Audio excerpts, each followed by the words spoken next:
Against Human Trafficking on the theme, Human Trafficking Can End. The time is now.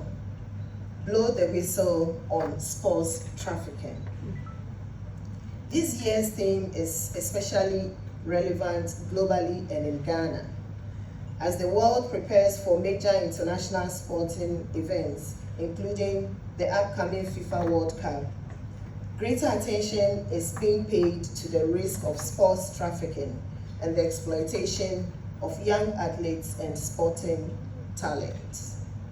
Sports is meant to inspire hope, discipline, opportunity, and national pride.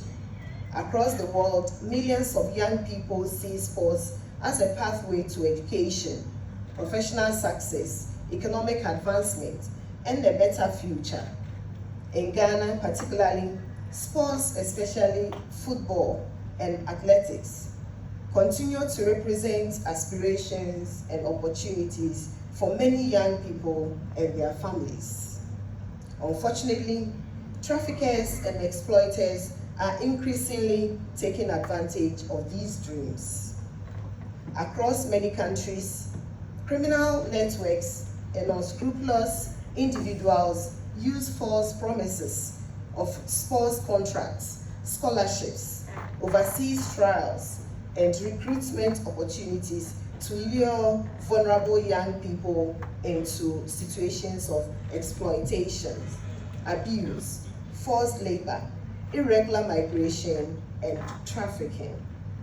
This form of trafficking often hides behind legitimacy and ambition. It exploits talents, hope, and trust. That is why this year's theme calls on all of us to blow the whistle, to speak up, remain vigilant, expose suspicious activities, and protect vulnerable young people before exploitation occurs. Ladies and gentlemen, the fight against human trafficking remains a priority for the government of Ghana.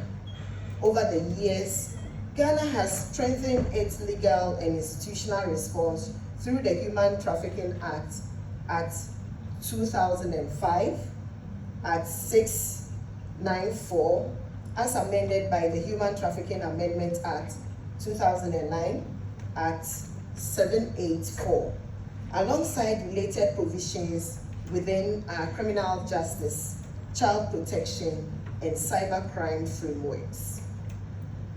Government institutions continue to work closely with law enforcement agencies, civil society organizations, international partners, traditional authorities, and community-based actors to prevent trafficking, rescue victims, prosecute offenders, and support survivors. I am pleased to note that these collaborative efforts are yielding results. Several rescue operations and investigations have been conducted in recent years, leading to arrest, prosecution, and convictions of suspected traffickers and exploiters. 5 years, Ghana has recorded a steady increase in the number of victims rescued, reflecting the dedication and commitment of stakeholders involved in anti-trafficking efforts. The number of victims rescued increased from 821 in 2021 to 846 in 2022, and further rose significantly to 1,089 in 2023. Although the number declined to 794 in 2024, the trend rebounded sharply in 2025 with an unprecedented 2,331 victims rescued. The 2025 data further shows that out of the 2,331 victims rescued, 1,544 were men, 789 were women, and out of this number, 425 were children, and the rest, 1,906, were adults. These figures tell an important story. They are not just numbers. They demonstrate improved collaboration among institutions, increased public awareness, strengthened enforcement operations, enhanced detection systems, and greater institutional capacity to identify and rescue victims. The sharp increase in 2025 also reflects intensified action against emerging forms of trafficking, particularly cyber-related trafficking, online exploitation, and romance scam networks. Importantly, these efforts are not only resulting in rescues, but also in prosecution and convictions. Following investigations and rescue operations, about 106 offenders were prosecuted and convicted for cybercrime, trafficking, and exploitation-related offenses, including defrauding by false pretense. Additionally, 54 offenders were convicted for human trafficking and child labor-related offenses after 2,022 cases were investigated in 2025. These outcomes send a strong message that Ghana will not tolerate the exploitation of its people, especially women and children, for criminal gains. Distinguished invited guests, as we intensify enforcement, we must also remember that victims require protection, dignity, care, and opportunities for recovery and reintegration.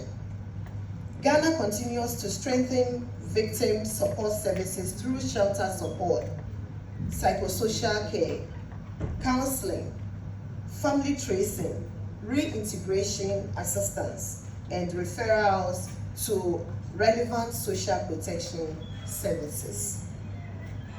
I also wish to highlight the important role of the Social Welfare and Community Support Call Center, called SWES, which continues to serve as an important reporting and response mechanism for vulnerable persons, including victims of abuse, exploitation, and trafficking. Such systems are critical in ensuring that victims and communities have safe and accessible channels to seek help and report suspicious activities. The fight against trafficking requires sustained partnerships, vigilance, and collective actions. Government alone cannot combat this menace without the support of communities, families, civil society organizations, traditional religious leaders, and development partners, most importantly, the media. We launch this year's activities. I urge all citizens to remain alert, report suspicious activities, protect vulnerable young people, and support efforts aimed at preventing exploitations in our communities. Sports institutions must also strengthen accountability and ethical recruitment standards, while the media must continue to expose hidden exploitation and amplify public awareness. Parents must ask questions, communities must remain alert. Young people must be educated on the dangers of deceptive opportunities. The fight against trafficking cannot be won by government alone, I emphasize. It requires sustained partnership and collective action. I therefore wish to commend our development partners, international organizations, religious and traditional leaders, community volunteers, the media, and all stakeholders for their collaborations, commitment, and continued support to Ghana's anti-trafficking efforts. I applaud you. I salute you all. Human trafficking can end, and it should end. This is the time to blow the whistle. This is the time to protect young people. And this is the time to stand together against exploitation in all its forms. Ladies and gentlemen, as Ghana joins the rest of the world on 30th July to commemorate the 2026 World Day Against Human Trafficking, I wish to call on all citizens to play an active role in fighting against trafficking in persons. Human trafficking thrives when communities remain silent, when suspicious activities are ignored, and when vulnerable persons are left unprotected. Every citizen, therefore, has responsibility to remain vigilant, report suspicious recruitment and movement of persons, protect children and vulnerable young people, and support efforts aimed at preventing exploitations in our communities. Ambassadors Against Trafficking, I also wish to make a special appeal again to the media. The media remains one of our strongest partners in shaping public awareness and national action. Your platforms have the power to educate, influence behavior, expose criminal network, amplify survivor voices, and sustain national attention on this important issue. We therefore encourage the media to continue highlighting the dangers of trafficking, particularly emerging trends in sports trafficking, cyber-enabled exploitation, and deceptive migration schemes targeting young people. As we intensify this